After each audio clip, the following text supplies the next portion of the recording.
If we are to have any semblance of order in this country. Do this!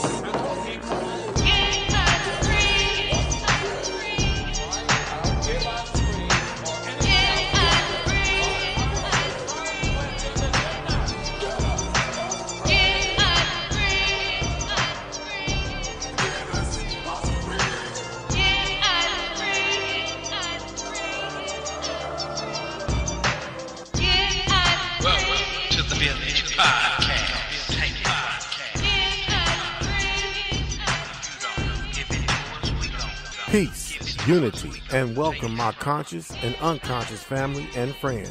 This is the all-new Black Village Community Podcast, and I am truly your host of the show, JC, aka Afro Black, dropping nothing but the raw and uncut, without any fear, as I use my mic as a spear to chucker you with liberated truth. I am your host and your native soldier in the struggle.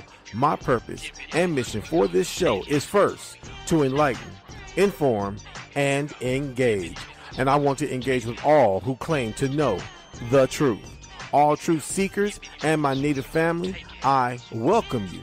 This show is dedicated to all our indigenous native ancestors and to all those who've carried the mantle of truth, and to every person with the ability to throw off the chains of comfortable habit and unwarranted assumption and move in a new, liberated direction that is guided by truth and observational evidence, no matter where that direction may lead you. My main objective and purpose here is freedom, mind, soul, and spirit. That being said, welcome to the Black Village Community Podcast, and much love from our great universal goddess and mother of all, living here and above.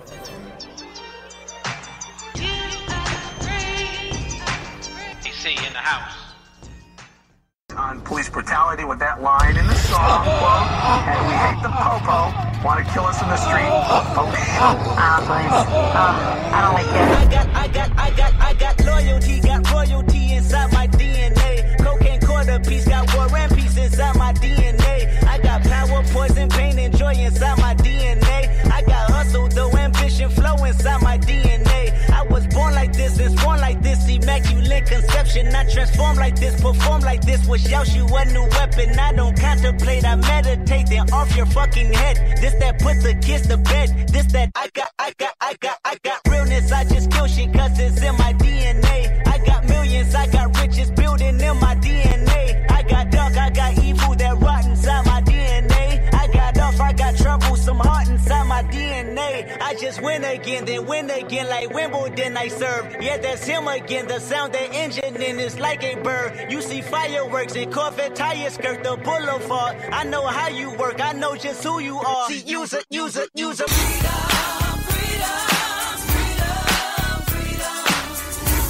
is how we ride and roll. Soldier for life for sure.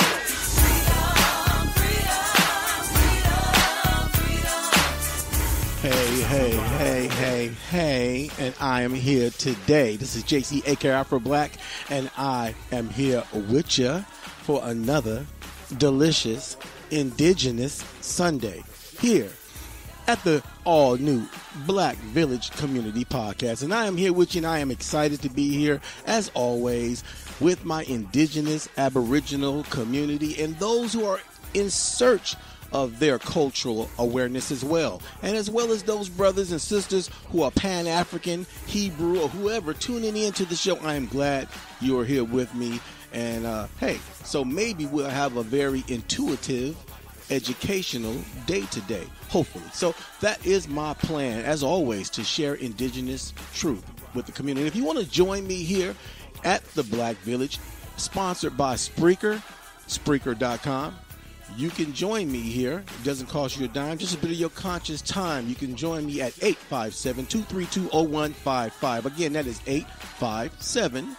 857-232-0155. And don't forget the conference key to get through the conference door to sit with me at the conscious table of truth in our live chat room here on the Black Village, which is 947595. Again, that is 947595. That is the conference key to get through the conference door to join me here at the Black Village live conference room. You feel me?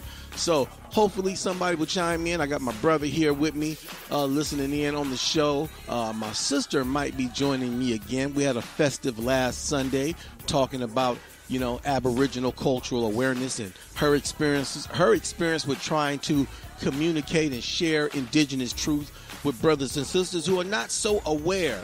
Many brothers and sisters out there are not aware of their indigenous, Aboriginal ancestry. They've been programmed by the European American system. They've been assimilated.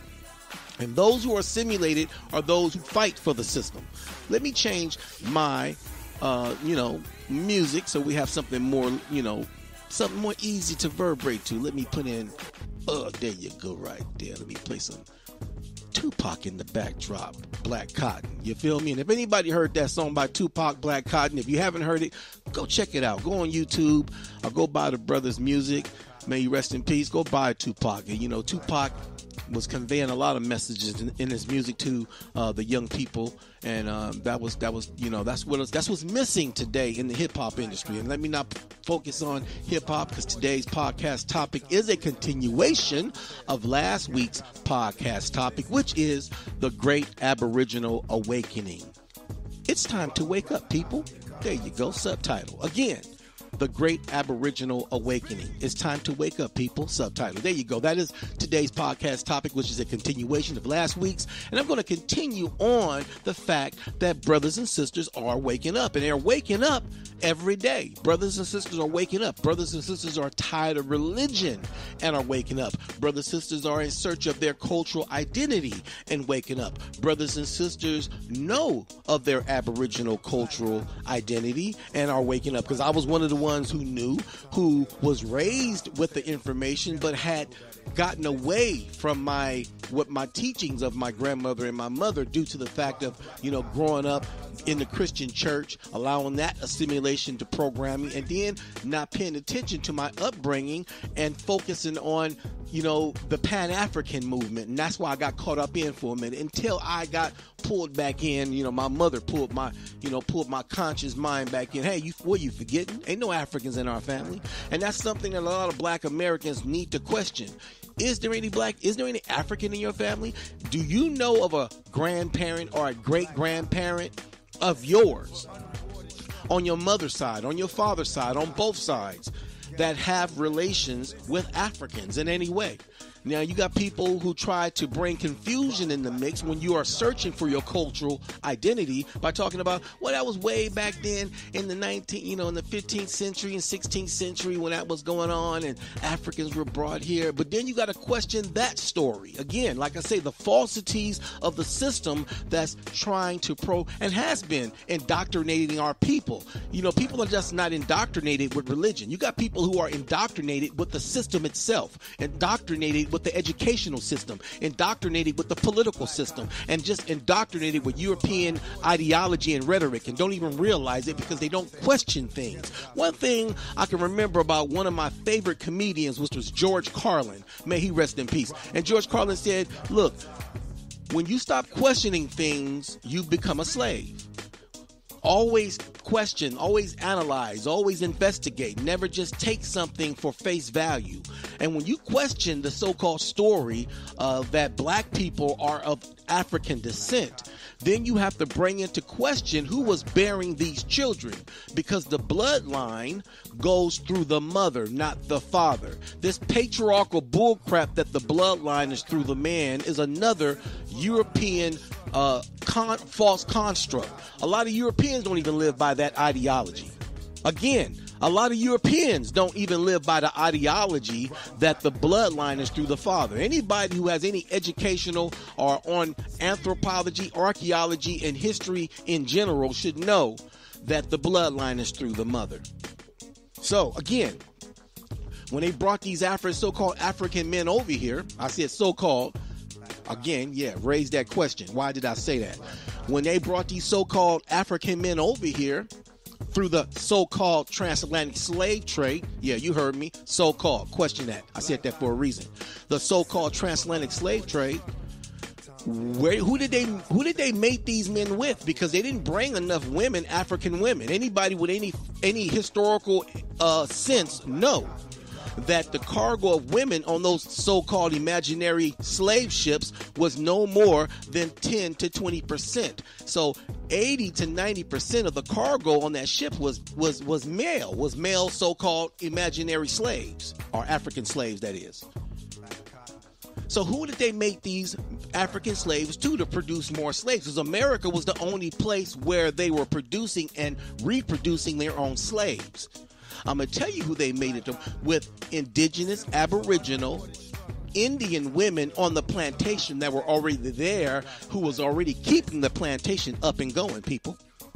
Again, people are waking up to this. Now, I played last Sunday, I played an audio cast of a sister at Brown's University. Like I say, I call the podcast topic of today, just like last week, the Great Aboriginal Awakening. Why? Because people are waking up to the falsities of American history, the omissions and deletions and outright lies of history, of slave history, of indigenous slave history, and of so-called African history, so-called African slave history. Again, and when you listen to these people talk, and when you read the books, I got a good book I want to read an excerpt from. This book is by a man named Jack D. Forbes. I'm not sure if any of you brothers or sisters out there are familiar with Jack Forbes. Jack Forbes was an American writer, scholar, political activist who specialized in Native American issues. He is best known for his role in establishing one of the first Native American study programs at UC Davis, at the University of California. Again, his name is Jack D.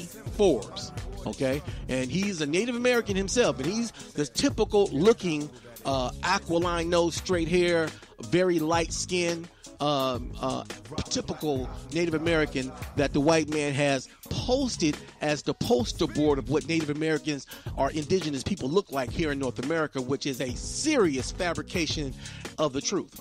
And so, but Jack Forbes, he was a very good, I would give him some credit. You know, I give this indigenous brother some credit. Mind you, yes, I say indigenous brother or Native American brother. Yes, I said that right as well, because you got a lot of Pan-African Negroes out there. You got a lot of Moorish, so-called indigenous Moorish Negroes out there who are trying to still put a wedge between Native Americans and indigenous Aborigines. I'm one of the indigenous Aboriginal brothers who know that Native Americans are a part of my family, or a part of the indigenous family.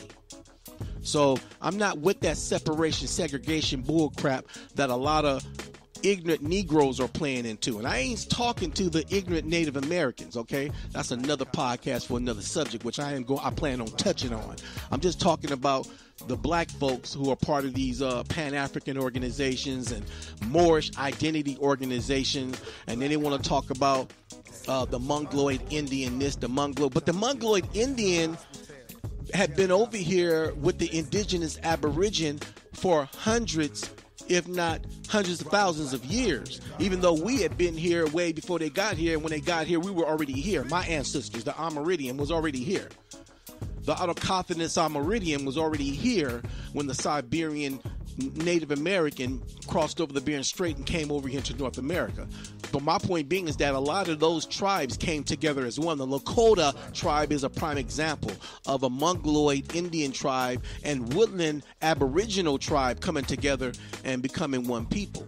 The Lakota are a prime example. You got light brown to dark brown to very dark brown indigenous brothers in the Lakota tribe. It just happens that whenever the white man want to talk about the Lakota people, or if you go to a Lakota website, all they want to focus on is the light-skinned Lakota people. As if that is the greater majority of the Lakota people. That's bullshit. Raw and uncut just like that here on the Black Village.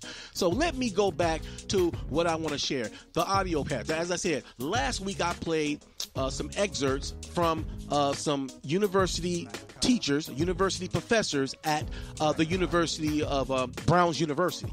And they were talking about this one sister that I played. I played about three clips of that audio cast in reference to what she's talking about, which is indigenous and African slaves working together side by side in South America, in Brazil, in Jamaica, on the small islands. She's talking about this, okay? And then she touches on some of the indigenous brothers and sisters, the tribes. She mentions the Pequot tribe here in North America. So this sister is talking about what the African slaves, so-called Africans, slaves. And if you wonder why I keep using the word so-called, okay? Because when you do your own research in this area, do your own personal research, and I encourage all my brothers and sisters to do your own research, your own journey, deep research in this area, because there's a whole lot of books, a lot of information that are not in the libraries, at your local library, that definitely not there, and a lot of it that's not even online. When you do your research, you have to broaden your research to PDF files and to little small online bookstores, some used bookstores where you find old books, old commentaries, old history books, old books, like a book by one of my favorite historians, Constantine Ravenscraft, who wrote the book American Nations Volume 1. He also has a Volume 2. He wrote this history book back in the 1830s. I believe 1836 to be exact. 1836. But it was in the 1830s when it was written. It's a PDF file. It's an old book. I mean, if you can find the book, beautiful, but you can definitely download the PDF file, which is the entire book. And you'll get a chance to see what those people saw back then here in the Americas, from North America to South America. But what I like about Constantine, because that's focused on specifically on North America. So, but my point about these clips is that people are starting to research these areas. People are starting to look into and see for themselves the fabrication, the alterations, the omissions, the deletions that's been done in American history, because they noticed that the Spanish wrote down what they saw. The Portuguese Catholic priests wrote down what they saw. And you had some people, European English, like Constantine Ravenscraft, who wrote American Nations Volume 1 back in the 1830s, who wrote exactly what they saw, whereas European Americans left that information out. Their historians didn't want to focus on the different complexions, the majority of the color. If you want to talk about people of color, since they played this race game over here, ever since they came over here, when dealing with indigenous people and people of color, that they played this race game. Since when I say race game, color caste system, political game that's been played by the system. But these people are starting to look into the actual histories, and they're starting to see for themselves that history needs to be written correctly. And that means there has to be a rewriting of American history in North America and on the histories of South America as well. And so I want to play this audio clip here. I know I appreciate my sister just chimed in and joined me here in the live chat room here at the Black Village. I appreciate my sister joining me, and I'm gonna open up and unmute the chat room in a little bit. But I'm gonna play this. I'm gonna continue from last week. And I'm gonna play this other clip from Brown's University, where a sister is talking about what was going on back then, and then I'm gonna bring it into some other information I want to play and some other information I want to read, and we can reverberate on that and continue our podcast subject here at the Black Village on the Great Aboriginal Awakening. And we shall return in just a minute. So one of the chief things that I've been doing in trying to do research about botanical knowledge in the Caribbean is looking at this question of Black people and Native Americans, or enslaved Africans and enslaved Native Americans, living side by side during a period when we were told, at least when I was in school, that all these people had disappeared. So you get, for example, the famous work by Hans Sloane in Jamaica, And if you read the archive, if you read the original, which many of these originals are in Brown's JCB library, you get this understanding that these supposedly disappeared Indians and these enslaved Africans are actually living side by side for quite some time in many of the Caribbean countries. This is a quote just from Jamaica, from the Natural History of Jamaica done by one Hans Sloane, in which he talks over and over again about the Indians and the Negroes, the Indians and the Negroes, even Indian and Negro doctors, and the diseases that they were able to cure using plants that were natural to Jamaica. And deep inside the book, the Hans Sloane book, is an account of a Lucaya, which is the other name for the Bahamas, a Lucaya couple enslaved in Hispaniola, and how they tried to get away. And then they returned to slavery. So you have to ask yourself, we all learn in school about how Native Americans disappeared in the United States, supposedly, how they disappeared as well in the Caribbean, but they show up over and over again in these natural histories. One of the things that also shows up in these old colonial histories is a question of Native American revolt, enslaved African revolt, and how afraid the colonists up and down the East Coast and down into the Caribbean were of this revolt. So in 1502, you get one of the earliest ones where the Spanish governor of Hispaniola asks the King of Spain, essentially he just says, please don't send me any more of these African slaves. Let's have a moratorium, because they run away to the mountains of Hispaniola, which today is Haiti and the Dominican Republic, and they don't come back. And furthermore, they pair up with the Native Americans who are the Taino who are fleeing, and we don't know what's going on up in the mountains, but it's dangerous, so let's just have a moratorium.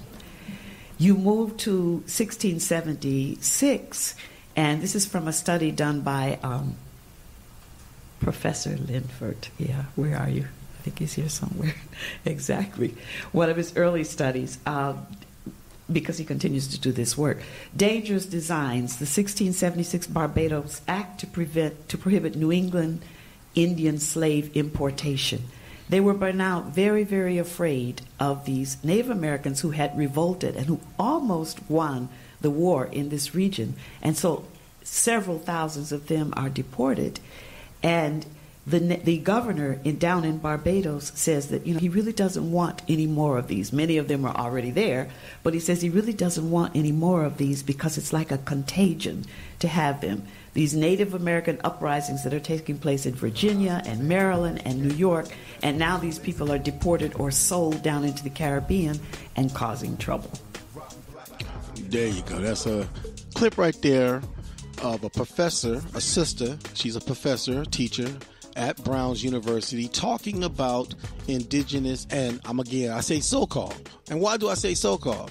Because if you remember the clips I played last week, she mentions about the local enslavement that went on within those islands, all the little islands, the Caribbean islands, those islands that were called the West Indies back in the 16th century, which included the Dominican Republic, the Haitian islands, the Cuban islands, the Puerto Rican islands, and all the little small surrounding islands. They were shifting those people around like checkerboard pieces, like they did the indigenous people here in North America. They did the same thing. When the Trail of Tears, there's more than one Trail of Tears. I want you guys to know. If you don't, go check it out. Research the Trail of Tears. There's more than one Trail of Tears. Why? Because they call it the Trail of Tears because people died. That was during making the indigenous people leave one location, sending the U.S. military to force them to leave one location and relocate them to another location, which could be another state. And in most cases, it was shifting them into another state, onto another piece of land, because the white man wanted the land that they were on. And these people, they would do it in the wintertime. That's why it was called the Trail of Tears. Our indigenous ancestors were all along this journey was dying from sickness, from cold, and their babies were dying. They were starving, no food, and white men didn't give a damn. That's why it's called the Trail of Tears. Now, but there was more than one. Most people, those time, these Native Americans, they only want to talk about the one time and period, but I don't want to focus on that. My point being is they did the same thing to the indigenous people. The Spanish did the same thing to the indigenous people. They shift them around from island to island. That was their way of what you call mislocating, where you're lost. You don't know where you at. A lot of those times they played on the fact that islanders, just like the indigenous people here in North America, a lot of them didn't travel very far in the waters, if they traveled at all. That's what these white devils were playing on. So they take you from one island, take you and move you to another island you ain't never been to, call you an African on that island.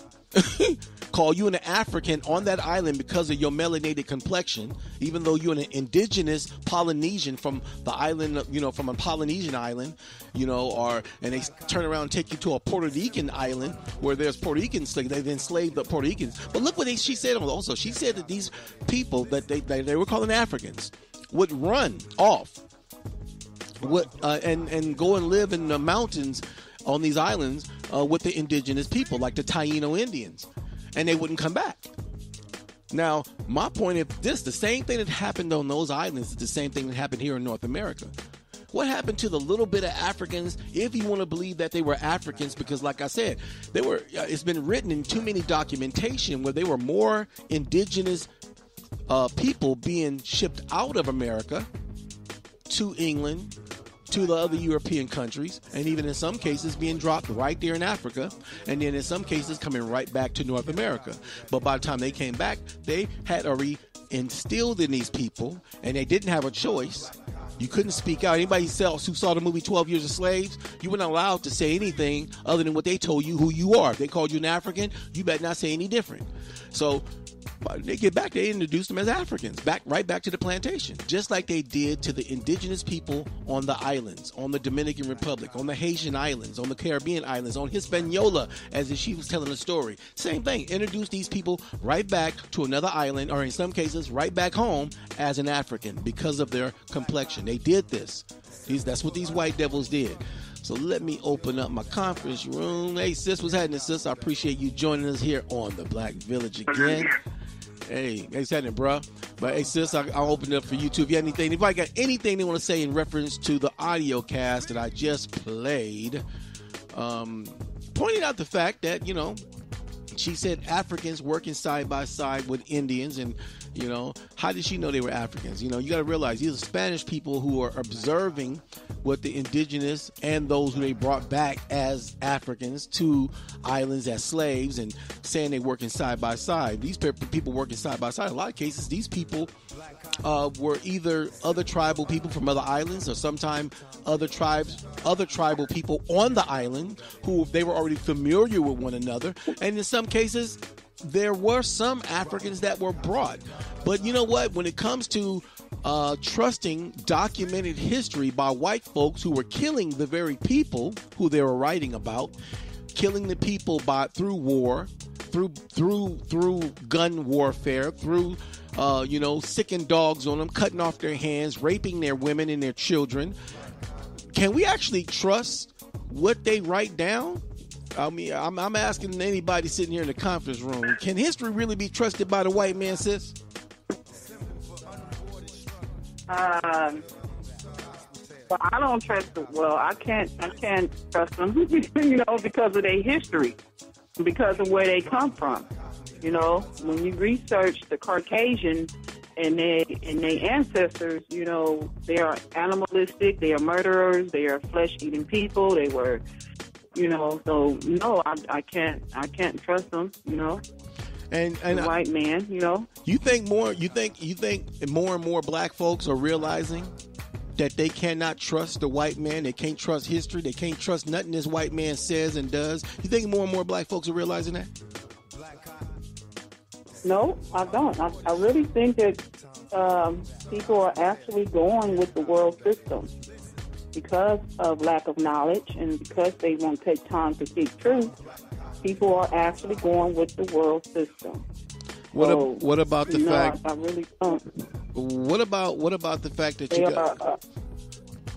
Okay, let me ask you this. What about the fact that you got more and more black folks who are either won't go to church, won't get involved with the church, or left the church and won't go back to the church because they see the falsities in the Christian religion itself. And then in some cases, you got black folks who won't go back to church because of the falsities that they see. And what they end up doing is developing their own sense of religion at home, and which kind of leads them eventually to research and come out of religion altogether. What do you think about that? You think there's a growth in that process? Well, there's a possibility that there's a growth. But first, people got to search after they leave religion. They have to be conscious of seeking truth within themselves and knowing who they are and where they came from, their origin. So you can to leave the church and to know the falsities in religion is one thing, but to be conscious and to be awakening to who you are and your ancestors is a whole different ball game. You know what I'm saying? But it can lead to that because now they are open to truth. They're open to truth. But I've seen and have talked to many people about them knowing who they are and how they feel about knowing that they're not African. And it's hard to convince people that they are not African American because they already accepted the programming. It's already embedded into the subconscious mind. So they are running off that program. And once a person is deeply programmed, it's hard for them to deprogram them. They will have to seek it themselves, seek the knowledge yourself. So all we can do is plant the seed, and then hopefully they will eventually awakening to wanting to seek the truth that's within them and who they are. So all we can do is plant the seed, basically. And you're right. That's the only thing we can do is plant the seed. I'm only pointing out the fact is you got a lot of people is that sometimes, a journey, and I know you know this, a journey is a process. And sometimes a process is steps. You got step 1, step 2, step 3, and step 4. Got A, B, C, and D. And so sometimes people are on step 1. Step 1 is what? They left the church. They're not going back to the church. They see the falsities in the church, and they're beginning to see the falsities and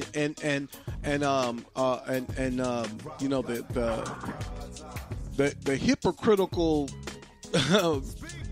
crap in the New Testament, and so as a result of that, you have a lot of people who start to research and look in other areas and look in other directions. And in some cases, the good direction and the first steps to take is to look in your cultural idea, look at your own self. What is your culture? Your culture is who your ancestors are. Your culture leads you to where your ancestors originally were planted. And so so when people go in that direction, this is the direction that black folks need to go into. So-called black folks need to go into that direction. Find out who is your grandmother and your grandfather.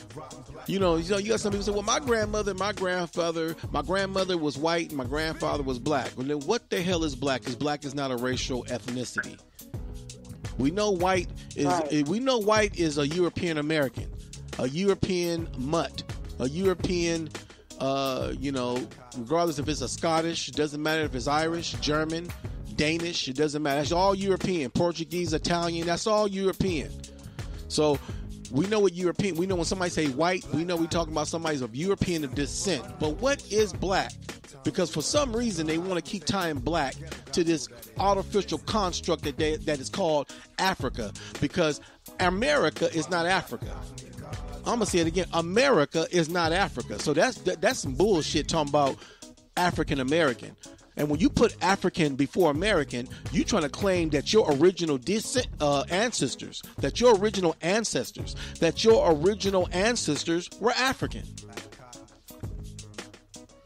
That's what you're saying.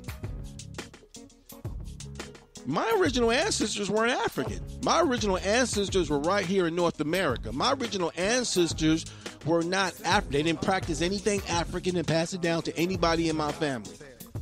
And see, that's one thing that culture amplifies, because culture is all about passing down tradition, passing down customary practices, passing down spiritual beliefs, which now people call religion, but spirituality and religion is way far from one another. But passing down spiritual practices that your ancestors practiced and passed down to their children's children. That's what culture does. Culture also amplifies principles, standards, which are customary practices one to another. And this is what black folks have lost, and they're looking for it in Africa. Because when you turn around and you look to Africa, because Africa's a continent, not a country. So now the question is, when you go to Africa, what country are you from within Africa? So, and see, America is a country within itself. My point is this: Africa is a continent. So when you go to Africa and you're claiming that you're a Pan-African, you're claiming that you are of African descent, what country in Africa are you from? And then once you get to that country, then there's a number of tribes within that country. Now, which tribe are you from within that country? So that's what I'm talking about. My ancestors weren't African. Africans passed down their customs and their traditions. They're still doing it to this day in Africa today. In Africa today, they're still passing down customs, practices, traditions, spirituality. Despite the fact that you got a lot of Africans who have become assimilated because of the European system that's been placed on Africa. Doesn't matter. Either way it go, Africans are still practicing a lot of their traditional customary practice, including their language, including their food, including their clothing, and including their festivities, are still practiced throughout the continent and the different countries in Africa. Black folks, black Americans who can trace their grandmother and grandfather and great-grandmother and great-grandfather and great-great-grandmother and great-great-grandfather in America are not immigrants and are not Africans. And when you accept the artificial ideology or the artificial classification of African American, you make yourself an immigrant in your country of birth, and you make yourself an immigrant and cut yourself off from your original cultural ancestors here in North America. Something I'm not going to do.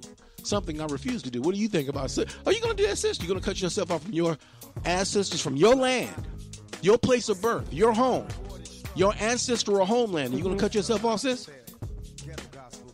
No, and I'm still working on it too, because the program runs deep, and it's a process coming out the program, and I know the importance of it is because I know that once you identify who you are and where you come from, your descendants, then you can understand their culture and the way of living.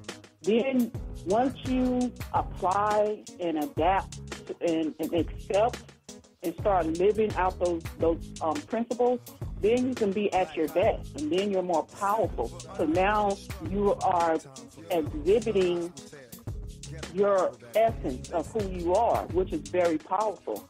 So I know it's very important to acknowledge and to at least begin to evolve out of the program of who you thought you were and begin to live who you are.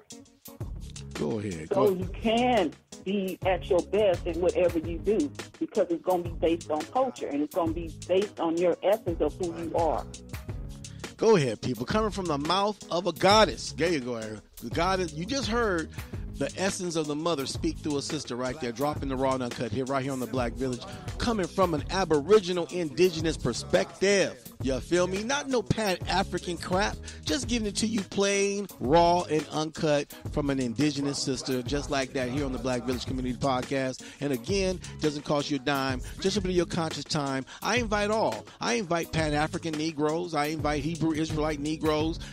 But yeah, you can join my show. Don't be scared. I'm not going to cut you off if you talk like a man, talk like an adult. Don't talk like a child. No name calling. No talking stupid, sarcastic, making dumb jokes. Let's talk like adults. Let's reason together. Let's bring information to information. Let's talk about the truth. You feel me? We can talk about the Bible. I know the Bible like the back of my hand. My sister would tell you I used to teach in the church. It's all gravy and potatoes. I even invite Christians right here on the Black Village. Sit here and talk to Brother JC. Let's reason together all in love. You feel me? Just want to bring some love. That's all.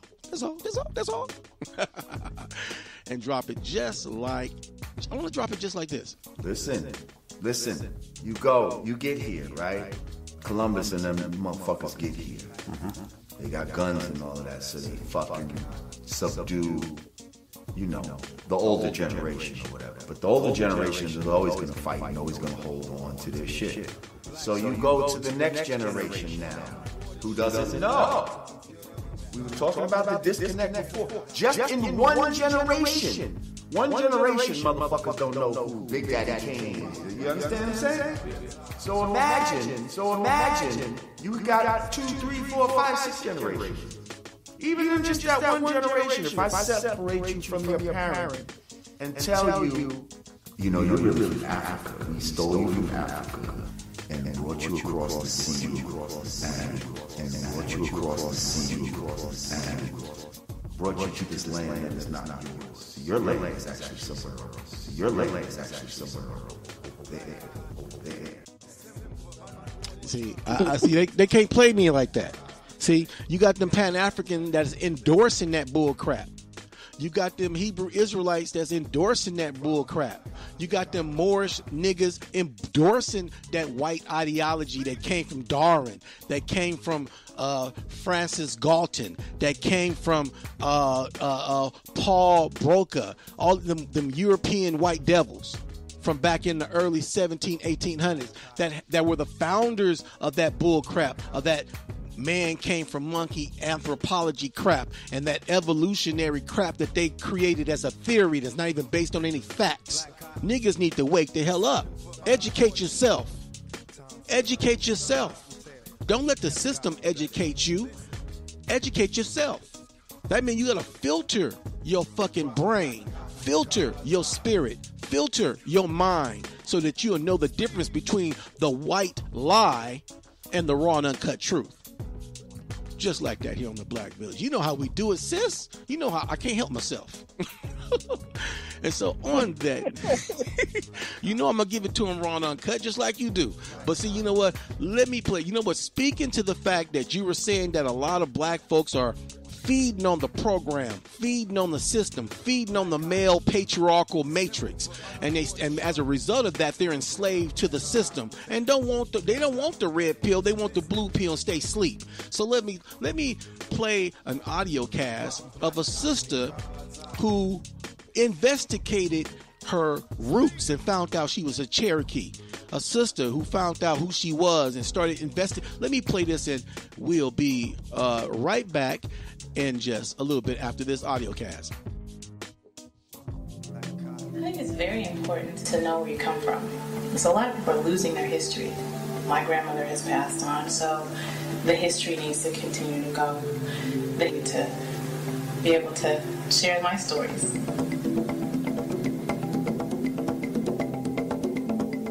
This is their mom, which is where my Cherokee comes from. Her mom is half Cherokee. Her grandfather, my great-grandfather is full-blood Cherokee. This is on one of my grandmother's visits to Seattle when I was a little girl. This is my grandmother here, my mom. And our travels down south, standing in front of the car. I think this is in front of my grandmother's. And the other person in the picture is my sister. Back on the motion, keep things going. I got more clips to play, but that was the beginning of that clip. I thought it was a little bit longer, so I was a little bit informed about how long that clip was. But the sister talks about, if you heard the clip, you heard her talking about her grandmother being half Cherokee and her grandfather being full-blood Cherokee. And if I was to talk to the sister myself, I would simply ask the sister, if your grandmother is half Cherokee, what is the other half? And in most cases, I'm gonna be honest with you, what cracks me up when you talk to black folks when they say, "Oh, my grandmother was half Indian and half black," and I say, "Okay, what's the black part?" And then they can't answer the question. So let me play the other half of this clip right quick, because that clip was real short. I didn't know that clip was going to be that short. So let me continue this audio cast with the second part of this clip right here. My grandmother, I never heard her talk about being Indian. As much as, You know, I don't really recall them talking about our heritage as much until she passed away. Our family's really spread out from New Orleans to what they call the country. Hoping to take a trip this summer, get more information about, you know, the family and the lineage and everything.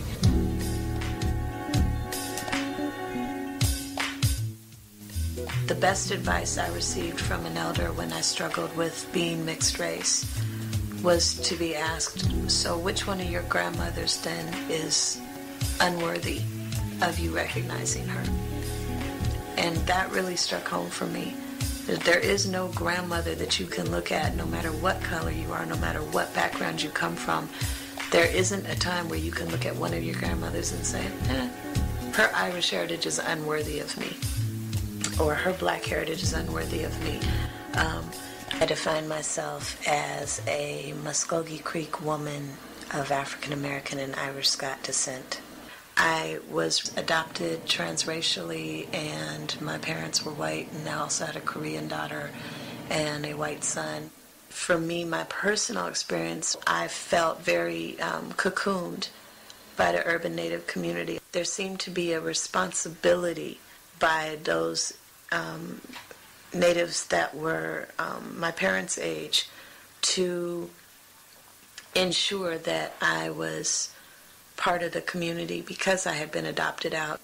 I think what's weird for me is that I'm not considered African American enough for people to watch what they say around me in Indian country, so the N-word is used in front of me because the reasoning is, what do you care? It shouldn't bother you at all. Look at you.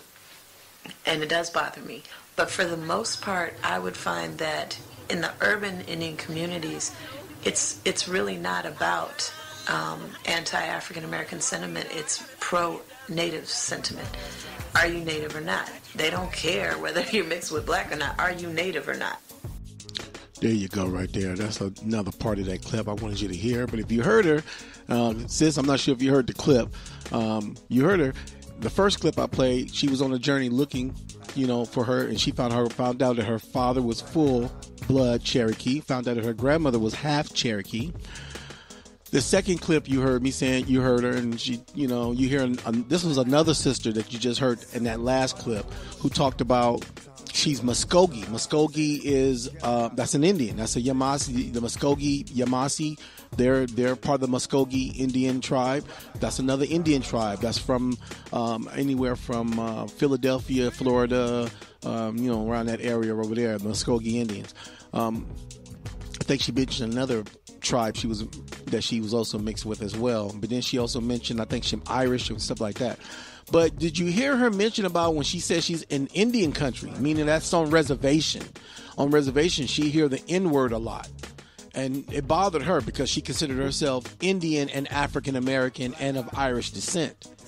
So, I would love to talk to her too and ask her, can you validate that African? Can you prove that there's African in you? She said African American. This is African American, Muskogee, and Irish. And I think she mentioned another Indian tribe as well. But the point being is this. Like I say, whenever you hear, for the most part, that so-called Black American, African American part is Indian. It is not, it's not African. Do you feel me, sis? Well, because that, yeah. I mean, it's for some reason, I don't understand. I really believe for some reason, black people got this guilt that I believe that's been systematically placed on their shoulders, like they have a responsibility, some type of responsibility to Africa. Don't forget Africa. Don't say Africa. Don't say ain't no African in you. You can't prove ain't no African in you. How you know ain't no African in you? Look how dark you are. And your color has nothing to do with where you come from. Your color has nothing to do with who you are. Your color has nothing to do with what tribe, with what culture you come from. No, unless you say European. And I'm going to tell you right there, there's a whole lot of cases where you got black folks, people of color, or melanated people in European countries. Now, you might say, well, because they were brought there. You don't know that. Because because if you do your research, you'll find out there were black people in those countries before white people settled there thousands of years ago, hundreds of thousands of years ago. Black Britons were the original people of Britain. They were called Brittanies. Their tribal name was called Brittanies. Go look up the Brittanies. They black folks all day long. Now, how did they become white? That's another podcast for another subject. So my point being, you cannot go by a person's color and say that they're not Indian, that they're not indigenous to this land, that they're not Aboriginal. And that's another thing that's new to a lot of people today. They've never heard people refer to people as Aborigines of America. But the original indigenous people that was first met by European people, by the Spanish, they called them Amerindians. They called them Americanas. They were Aboriginal Americanas. The word autochthonous means original people. The first people, the original people. And the original people were the autochthonous Amerindian people of America. And they were black folks all day long. Why I say black folks? Because we know they were not literally black. But through metaphorical, I'm only using it as a metaphorical reference. I'm not using it literally. Metaphorically, when you use something metaphorically, it's only an example of. They were a people of melanated dark complexion. The original people of America. The majority, now not all, of course you had brown people here, reddish brown people, light brown people, yellow, light-skinned people, and they were all indigenous to America. And they were of many different tribes. So this African thing, people need to get off of that. Really, they need to, people need to wake up, sis. Am I wrong, sis? I think that people go with the majority, and because when you do the research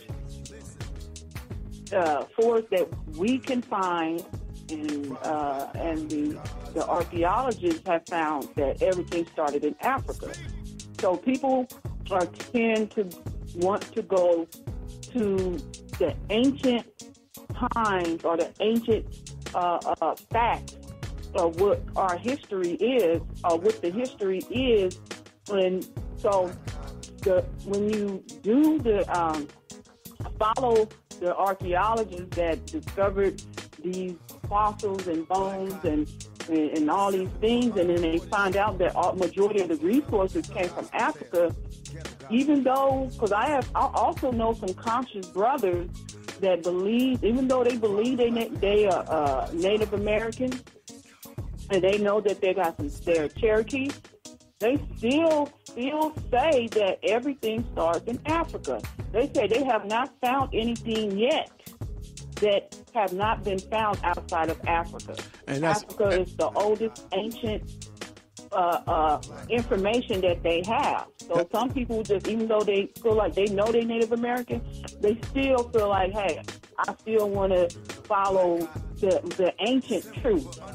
Ancient truth, and everything starts in Africa, even though everything has evolved into other cultures and different nationalities and eventually with time, but for some reason people still want to go with the oldest ancient truth.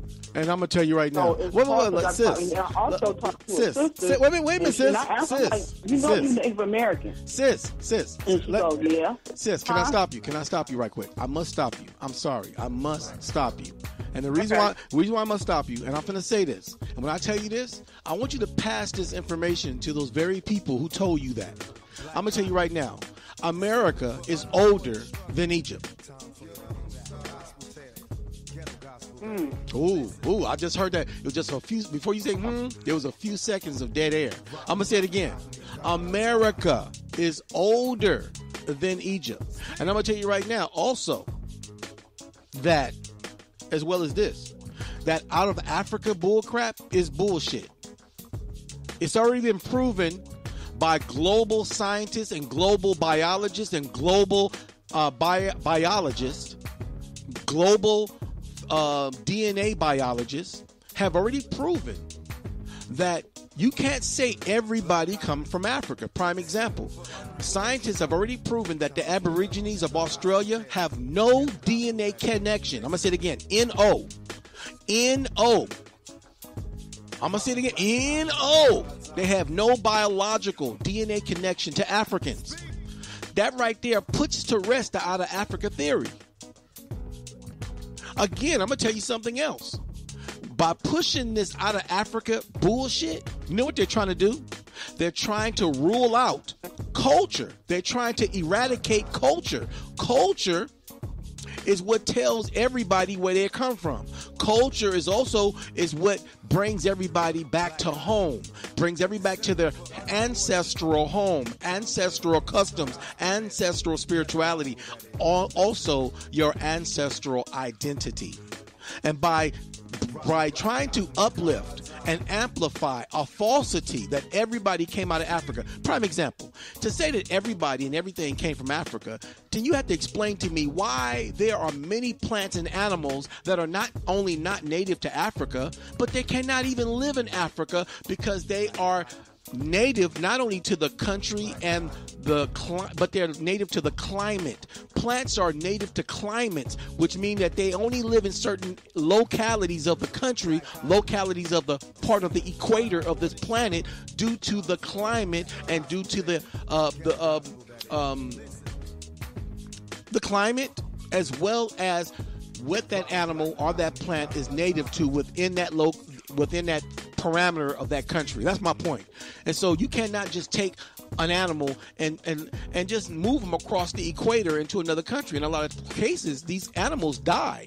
That's why they have to take the animals and literally breed them and domesticate them in that country so that animal can adapt. Because animals who are located in certain countries are basically have to live in that country for a number of different reasons, as well as the fact that they are genetically adapted to that country and that equator are part of that country. So my point is the same thing as people. If you're going to say this about if I will say that plants and animals are native to certain parts of countries and they're not native to Africa, and you can't take these plants, you can't even take some of these animals to have them live in Africa because they'll die because they're not native to that country. Why say that people all came from Africa? You cannot convince the Japanese that they're African. Why does Pan-Africanism don't go to white people? Why does it only go to people of color? Why are you going to say white people ain't from Africa? Everybody on this planet, according to that ideology, came from Africa. That would include white people, Japanese people, all people of Asian persuasion, as well as all islanders. Everybody come from Africa, according to this ideology of Pan-African stupidism or Pan-African idiotic ideology that don't even fucking make sense, bottom line. You feel me? Yeah. But they still gonna say, you know what they're gonna say. This is what they're gonna say. They're gonna say that everything evolves and it changes the DNA. So that it still doesn't mean they feel like this. It still doesn't mean that everything have not existed and started in Africa. I'm not because getting with time. Things does change. And look, there's no argument. If a person want to argue the evolution of things, wonderful. That only validates my point. Once that evolution takes place in that locality, if you want to say that people migrated from Africa, if a person want to believe in that, you can believe in whatever you want to believe. I don't accept that ideology because it don't make sense to me. But if a person want to believe that, everybody, if they want to believe in Pangea, if they want to believe that Africa was the tip of humanity, and then they want to say, well, it's different over here because it's been over there they left Africa, now they've been over there in that locality for thousands of years, and so they evolved.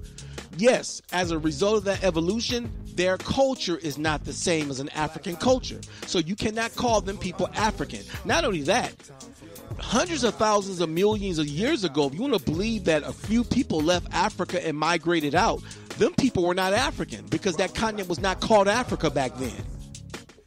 That continent was not called Africa back then. They were not called Africans. So you still can't validate that by calling everybody Africans. That label itself, that name itself is an artificial construct that white people gave that continent. The people of that continent never called it Africa. It was called more than one name. When Egypt was ruling, it was called Al-Kibulon, or it was called Kemet. When Ethiopia was ruling, it was called the land of Utopia, or the land of Ethiopia, which is the land of the blacks. Either way it go, it was not called what white people call it today, and now they want to call every people of melanated complexion Africans? I don't think so. You mean everybody on this planet is African then? You need to start preaching that Pan-African stuff to them white people too, because they're your African brother. Raw and uncut, just like that. All you Negroes, go pawn that stuff off to white people too. Don't just be talking to black folks. You better go be talking to white people too. Them your brothers. They came out of Africa. That's just like you. Say. That's what Jamal Millington, his name Jamal Millington, on Facebook. He said that the white people is our sisters and brothers, that we created them. So you better preach it to them. That I never say. I'm not claiming that because I'm not African. Don't come at me with that bull crap. That's what cracks me up. They sound, to me, that Pan-African stuff sounds just as bad as white supremacy, the European white supremacist philosophy. Because no matter what anybody say, white supremacy say all white people are one race. Pan-African people say all people are African. They no different. One is just white, one is just black. They both preaching supremacy. And they don't, and both of them don't respect nobody's culture either. White supremacy don't respect nobody's culture, and black supremacy, which is Pan-African, doesn't respect nobody's culture. So bottom line, it's full of crap, sis. It's full of crap. You feel me? But on that note, I gotta go. Yeah. Our show is it's already 4:00. I'm after the hour. I can't just, if I do things like I want to and just let it go on and on and on, I can't say my show is from 3 to 4 and then come back next week fresh and wonderful and ready to start all over again. But in the process of that, I still got to play stuff that I think is funny since we're talking about Africans. Since we talking about Africans and how these Negroes want to make black people. I heard, what's his name? What's that brother's name? Umar Johnson, that Negro. Talking about, regardless if you believe it or not, regardless if you say it or not, no matter what, if you're a person of color, you are of African descent. I say, nigga, please. Nigga, please. Nigga, take that somewhere else, nigga. Nigga, please. Nigga, I'll punch you in your mouth, nigga, coming at me, telling me who. You don't tell me who I am. Nigga, I'm not going to tell somebody. Look, if you call yourself an African Pan-Africanist, then that's who you are, because that's who you want to be. If you call yourself a tree because you done took some leaves and planted it in your hair, I'm a tree, then that's who you want to be because that's who you is. I'm not going to argue with you. I just we're going to tell somebody who they are. But look, let me play this because I feel like laughing right now. Let me play this right quick. You know what's fucked up? African people don't like black people. Y'all know they treat us like shit. They talk down to us. They think they better than us. And I don't understand because we from the same tribe, kind of. But they like white people, though. They treat y'all like family. As soon as y'all come around, they get excited. Excuse me, Mr. White Man. Thank you for bringing us here. We love you. Yay, the white man.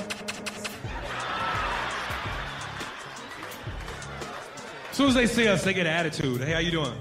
This nigga. We don't like the black man in America. Motherfucker, you don't work, you don't do shit. We don't like you, you black motherfucker. Like, who are you calling black, motherfucker? I'm brown. You midnight. Who the fuck are you calling black? Like, nigga, if you stood up against a building, you'd look like an alley. Who the fuck are you calling black? The shit is unjust. I just have to play that before I get the hell out of here. There was a lot of stuff. There was some stuff I wanted to read, sis. There was an article right here I wanted to read. I didn't get a chance to read, which is called "Slavery by Numbers." And I wanted to read this article because, like I said, it'll show you the confusion that these Pan-African, educated, African-believing, boot-licking niggas, the confusion of the numbers, and shows how it sounds. But I'm gonna do this next week. I'm gonna do it next week. I also had an article that I wanted to continue to read by Jack Forbes, Jack D. Forbes, which is titled Africans and Native Americans. And I wanted to read Chapter 7 titled The Classification of Native Americans as Mulattoes in Anglo-North America. Very interesting article. I'm going to read that next week as well. I'm going to make sure I'm going to do more reading next week than talking and playing these tracks, these clips that I've been playing. But, it's always good to play clips. The whole point I want people to hear is that people are waking up. People are waking up. It's a slow process, but it's happening. I woke up. You woke up, sis. People are waking up. You feel me? You there, sis? Yeah. And so, you're right. And that's all that matters. Everything slowly evolves. Long as we are evolving, there's some progress. Exactly. And I don't want you to stop doing what you're doing. Don't give up. When you get a chance, and I know you can't share this information with everybody because not everybody is ready to be unplugged from the matrix. You feel me? But as the great mother, the spirit mother, the great spirit mother moves with you to share with somebody, I know you will share indigenous cultural truth and let them know, hey, you ain't no African unless you can tell me that somebody in your family, from a grandparent to a parent to a great grandparent, who immigrated here, so other than that, you ain't no African. So on that note, you got any last words, sis, you want to share before we head the hell out of here? Just to seek knowledge and seek truth and find the essence of yourself. And then that's a good one. And just to stay positive. That's a good one. Seek knowledge and seek truth. I agree with my sis altogether. And let me also play this before we get out of here. I like to play stuff like this. So all these achievements that we ascribe to African Americans, these are achievements by Native Americans who had to take on an identity of being African American because they was hanging us. But you think they was hanging people because they was Africans. Africans just want to go home. Nigga from here want to take his shit over, And I'm going to end it on that note because that's the raw and uncut truth. A lot of these Pan-Africanists, they talking all this crap. Them niggas don't want to go to Africa and live. They don't. Africa is not America. America's not Africa. I don't care what they say. We ain't the same people. You feel me? So them niggas know they ain't going nowhere. I'm at home. I already know where. I'm not confused. I know where my home is. My ancestral home is right here in North America. I'm an indigenous Aboriginal American. You feel me? AKA Black Indian. Raw and uncut just like that. And on that note, I gotta go. And may the great mother bring us together under the wings of her peace, love, and joy. I'm out of here. I gotta go. See you next delicious Indigenous Sunday. Peace and Yakoki. Again, the sound the engine in is like a bird. You see fireworks and Corvette tires skirt the boulevard. I know how you work. I know just who you are. See, use a bitch. Your hormones probably switch inside your DNA. Problem is, all that sucker shit inside your DNA. Daddy probably snitch. Heritage inside your DNA. Backbone don't exist. Born on side a jellyfish, I gauge. See my pedigree, most definitely don't tolerate the front. Shit I been through probably offend you. This is Parlor's oldest son. I know murder, conviction, burners, boosters, burglars, ballers, dead, redemption, scholars, fathers, dead with kids, and I wish I was fed. Forgiveness, yeah. Soldier's DNA, born inside the beast. My expertise checked out in second grade. When I was 9, on sale motel, we didn't have nowhere to stay. At 29, I've done so well, hit cartwheel in my estate. And I'm gon' shine like I'm supposed to, antisocial extrovert. And excellent meaning extra work.